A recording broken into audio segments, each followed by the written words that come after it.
It's UofL Today on 93.9 The Ville. Here's your host, Mark Hebert. Welcome to UofL Today with Mark Hebert on 93.9 The Ville. This is the program that's about all the great stuff going on at the University of Louisville. So what do we got coming up on the show today? Well, a little bit later on, we're going to talk to Alan Morris, who is the head of the Office of Technology Transfer, who helps turn ideas from UofL faculty members into products that go to the market. So what's the benefit to the United States and to the city of Louisville and to the University of Louisville?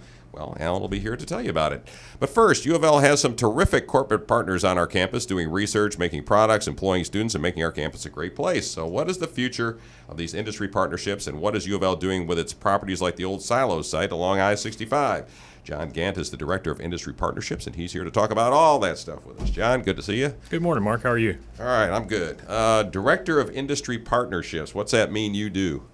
Well, basically, I work with companies of any size, shape, or industry background, and I try to help them determine pain points and bring them to the university and match them up with the resources that the university has and help them solve problems of any type. Okay, so for instance, as somebody might know about what First Bill, something like that. What are some of the industry partners that we've got that are working with us? Give us an example. We have all different sizes. A lot of companies have their own facilities, so we don't necessarily they don't necessarily set up camp here at UofL. Right. We'll work with them at their facilities, or we'll bring them to campus for the duration of a project, and we'll help them really with any type of problem. I've been here about 2.5 years, and I've not come across any problem that any company has had that UofL couldn't help with. So it's a variety of issues, from business issues, chemistry issues, engineering issues. Even we had a project in the theater at one time. So it's a whole variety of projects. So most companies have got their own facilities.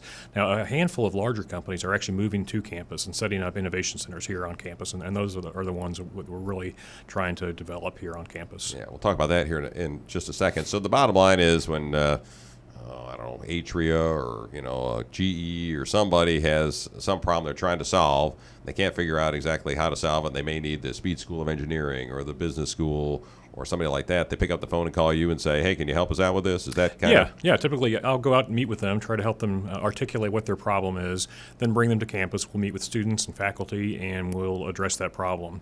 Mm-hmm. And we can do it in a variety of different ways. We can actually solve the problem for them if they just want it solved.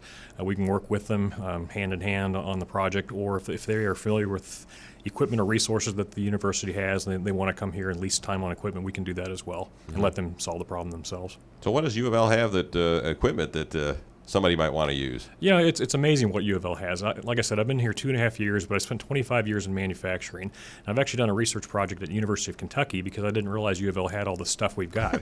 So we've got $500,000 3D printers. We've got robotics. We've got ergonomics. We've got business plans that NBA student teams can work on. You name it, we've got it. I've not come across a problem that a company has had that UofL couldn't address in some fashion. Yeah. Okay. And students, how do they fit into this? I mean, well, every project we have, we try to involve students. So that we are an educational university, and our biggest goal is to educate students.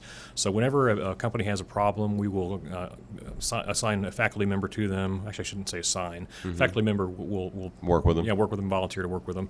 But we always try to involve students. So there needs to be some kind of educational aspect to whatever project the company is working on. And every project we've worked on, we've involved students in some fashion. Again, we're talking with John Gant, who's the Director of Industry Partnerships at the University of Louisville. And some of these companies, let's move into that talk right now, some of these companies that we've formed partnerships with that have moved onto our campus, and they're now like the Hive. Let's talk about that one, for instance. Who is that company that has the Hive? What do they want, and what are they doing on the university campus? Well, three of our largest and most exciting on-campus projects are the Hive, which is Kindred Healthcare, Launch, which is Cardinal Health, which is a $150 billion company headquartered in Columbus, Ohio, and of course GE First Build, GE Appliances. They've been here about 4 years. Mm-hmm. But these companies are typically larger companies. They've got headquarters elsewhere. For instance, Kindred, their headquarters is downtown, 5 miles north of campus. So why would they locate an innovation center here 5 miles south on campus? Yeah, why would they? Well, they want access to students. A lot of the larger companies, they're huge. They've got procedures in place. They've been addressing healthcare problems forever. They're realizing that they need diverse eyes and diverse backgrounds on different problems and different projects. So by coming to campus, they've got access to students, and they're not just hiring healthcare students. They're hiring students from sociology, psychology.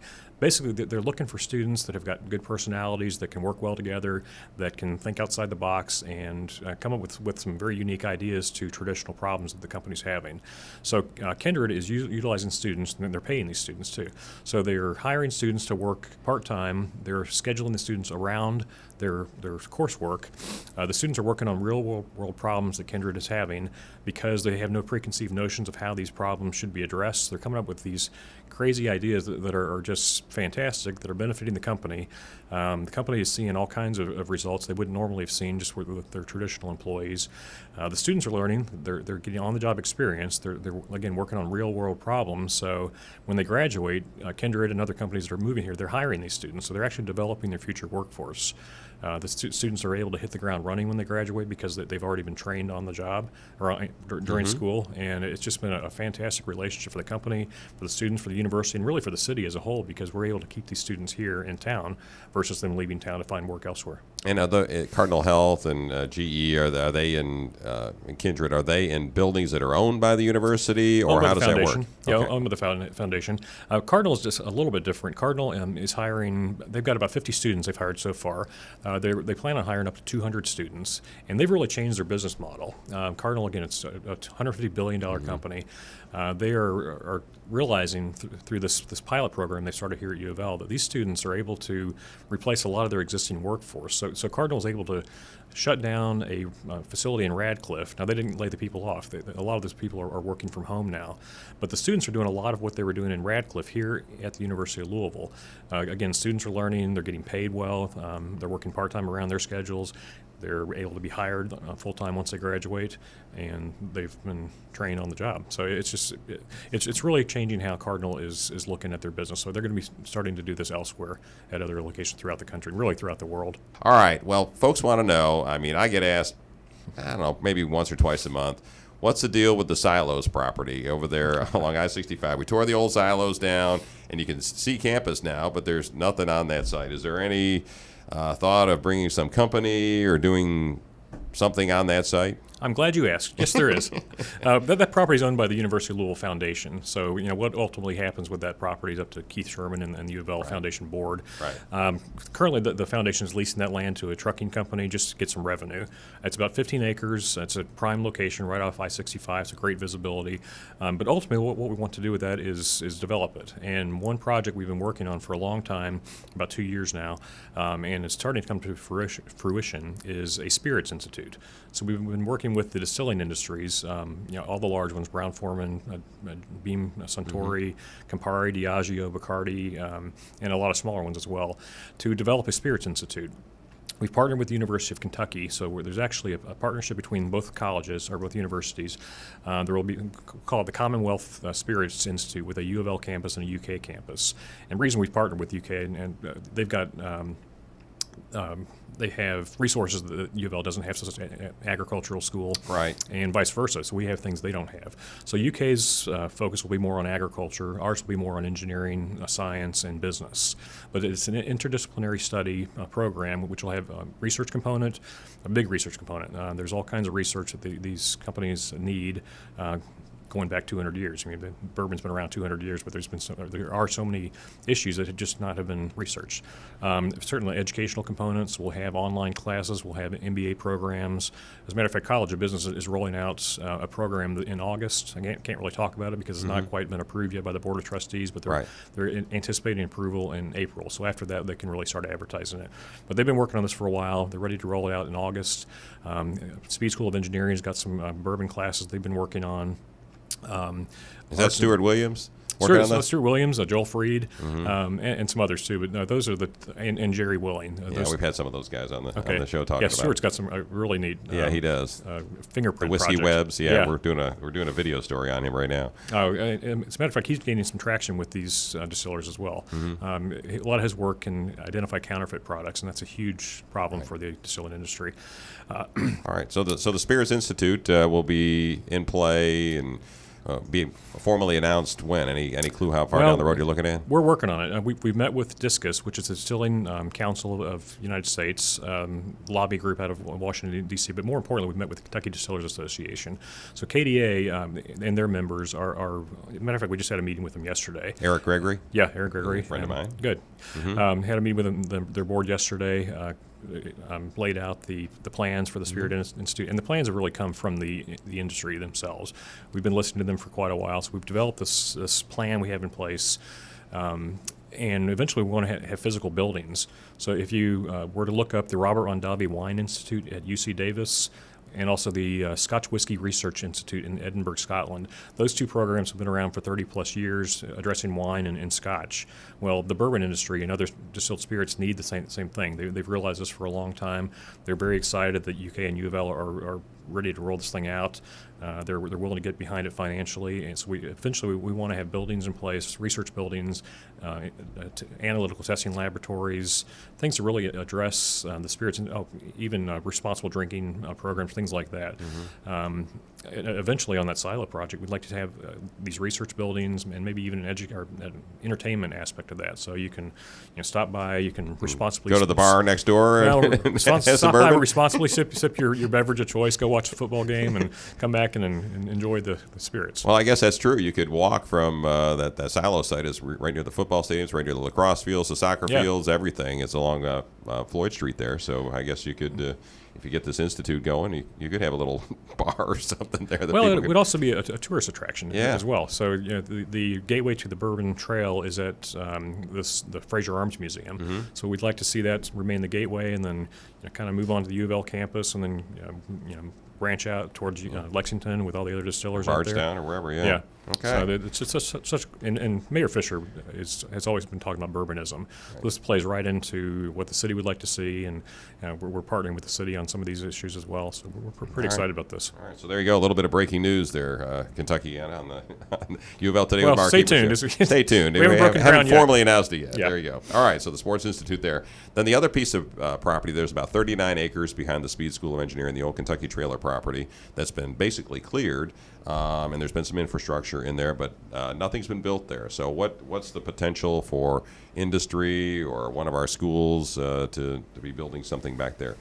Well, this property dates back to Jim Ramsey days. It was the old Kentucky trailer property. It was purchased by the foundation, cleared, and it's ready for development right now. When I was hired, my job basically was to help develop that into a research and innovation park. Of course, UofL didn't have the financial backing to do that at the time. So we've been focusing on other buildings that the foundation owns, like old warehouses that we've renovated. So that's where Kindred is. Cardinal Health just moved into a foundation, or actually the foundation building on Cardinal Station. But the 40 acres, the idea was to have large anchor tenants like GE First Build there, and between the large anchor tenants have makerspace and microfactories for entrepreneurs and startups, and also have room for UofL to expand. Now, Dr. Bendapudi is going through a strategic planning process right now, so we're kind of waiting to get through that, and she's going to roll it out to the Board of Trustees in August. But we're hoping a large portion, or a portion of that strategic plan will be the development of the 40 acres. And what I envision seeing there is the colleges within the university that can expand and grow enrollment. Business, nursing, Speed engineering. School. Yeah. I mean, we don't want to just focus on speed, but speed is a natural. They're maxed out. If they had more room to grow, more faculty, they can grow students. And that I'm sure that'll be one of the expansions back there. Okay, so stay tuned on that one. Stay tuned. All right, final thoughts to the business and the corporate community out there about how they get in touch with you, or if they're looking for some help from the University of Louisville. What do they do? Well, they can email me, john.gant.1@louisville.edu, or they can call my cell phone, 502-643-5643, and I will meet with you and find out what you need and get you set up. There you go. John Gant, Director of Industry Partnerships at the University of Louisville. There are hundreds of inventions, technologies, and ideas that grow out of the University of Louisville every year, and UofL tries to provide ways for our faculty, staff, and researchers to license those ideas and turn them into something of value in the marketplace. Alan Morris is the head of the Office of Technology Transfer, who helps us turn UofL ideas into marketable products and companies. Alan, good to see you. Good morning. Thanks for having me Is this your over. first time on the show? Yes, it is. Oh, okay. Well, you're a newcomer. I've never been a radio personality, so I'm looking forward to it. Well, neither have I. I just play one on radio. You do a great job. Like all right. Well, let's start from the top. What is the Office of Technology Transfer? It's a big name. What's it mean? Well, what we do is we help the researchers here commercialize their innovation. So somebody comes up with a really cool idea, might be a new drug, might be a medical device or material, or maybe a software.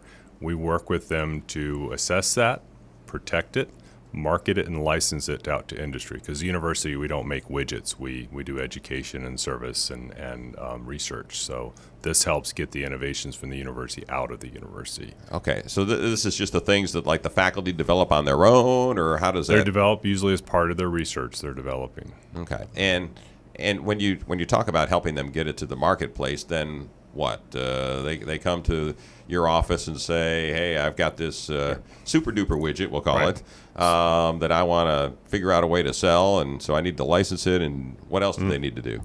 So they disclose that to us in what's called a research disclosure or an invention disclosure. They kind of write up, this is my idea, this is what it'll do, and that gives us the tools to really dig into it, see if it's patentable, see if there's a marketplace for it, and then that also provides us with enough information to file a patent. Okay. And once we do so, then we'll go out and work with industry to see who can develop it. It might be licensing to an existing industry partner of the university, or it might be working with a startup to basically build a company around this idea. Yeah, that's what I was going to get at. Sometimes, I guess, faculty form their own companies, Yes. and sometimes they go out to some GE or somebody like that and license it to them or sell it to them, right? Yep.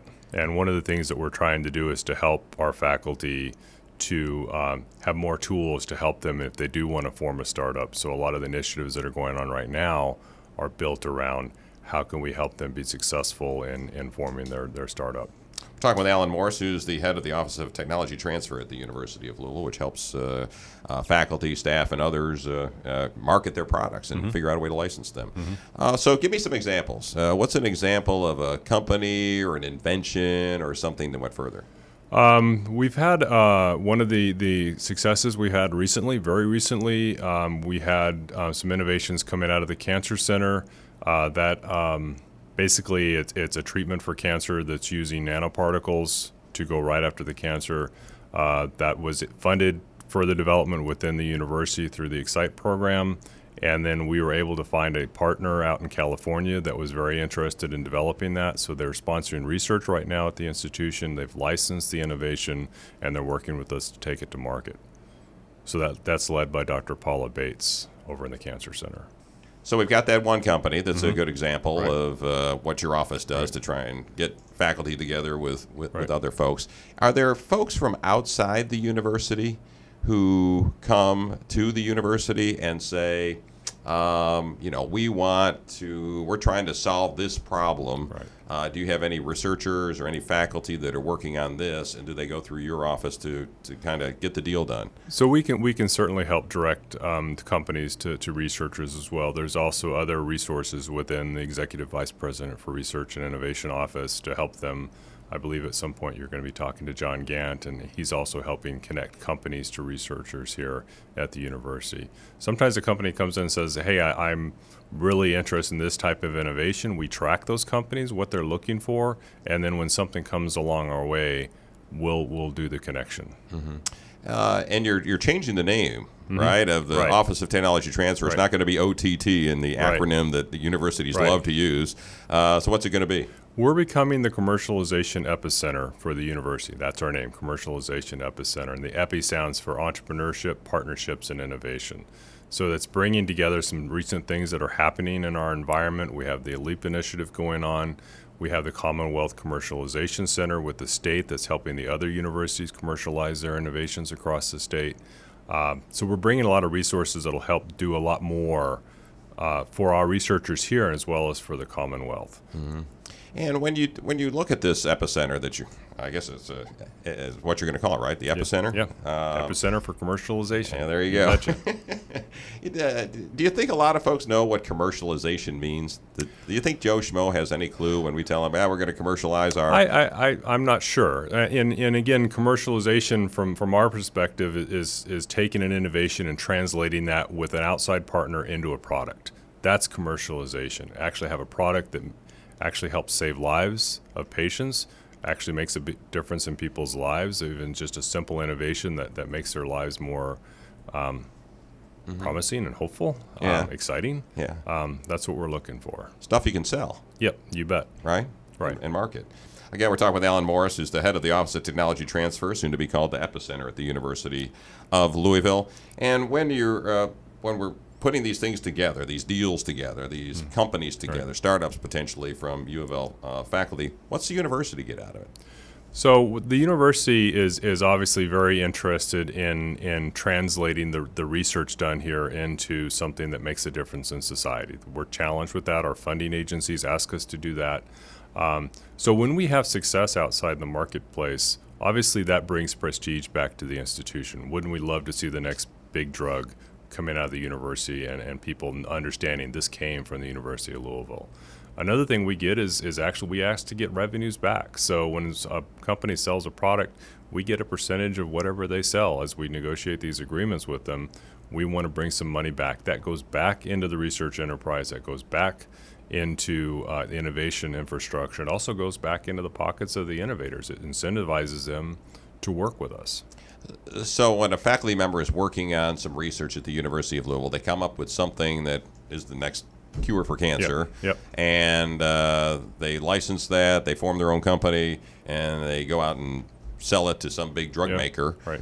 The university gets some money back Right. from that, right? Right. So is that reimbursement for the time that the university allowed that researcher to work on that product? No, or how's it's that not work? not at all. This is sort of a benefit, an outcome from the research. It's not to reimburse the researcher for the time, but it's actually to say, this is something that says, hey, great job. This is a wonderful thing that's happened. Let's incentivize the people that help make it happen. And that's the researchers, that's the research enterprise, all of that. You hear, not a lot, but sometimes about people stealing ideas and stealing research. Do all of the university's researchers understand the process that they have to go through to bring their product to market, to get it licensed, to get patents on it? Or is that basically what your job is, to educate them and tell them how to do this? We do educate. We try to go into department seminars. We speak to students. We go out and to the entire research community, try to let them know this is how this process happens. We try to educate the researchers. They need to disclose it to us, hopefully before they publish it or put it on a website or put it up on Facebook or LinkedIn. We want to be able to protect that idea before it actually gets out into the public domain. And we never ask our researchers not to publish. We say that we can simply protect it before they publish. Right. I know that, I think, the Chinese are always accused of stealing our technology and tapping into our universities and trying to steal the technology. Well, this is a way to combat that, to keep it for ourselves, basically. Right. And the whole idea is, again, it doesn't preclude publication in a major journal. It basically says that the patenting process is just another way to publish their research. Why should the public care about this? Why should the public care about the Office of Technology Transfer, the Epicenter, and what you do at the university? I think it makes a difference in people's lives. I think if you look at many of the innovations that people are so familiar with, from Google all the way to many of the drugs, those have actually come out of universities through the commercialization process.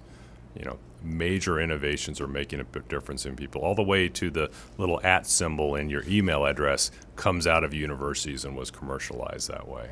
Talking with Alan Morris, the head of the Office of Technology Transfer. OTT is how it used to be called, and it's soon to be called the Epicenter at the University of Louisville, which helps the faculty members and others start up companies and take their technology and the discoveries that they've got at the University of Louisville into the marketplace.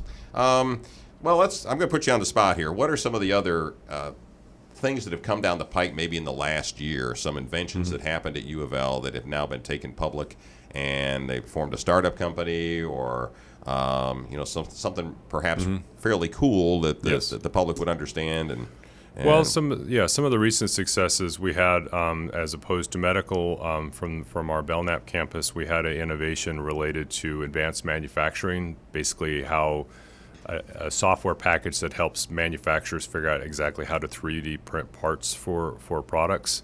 A startup company was formed.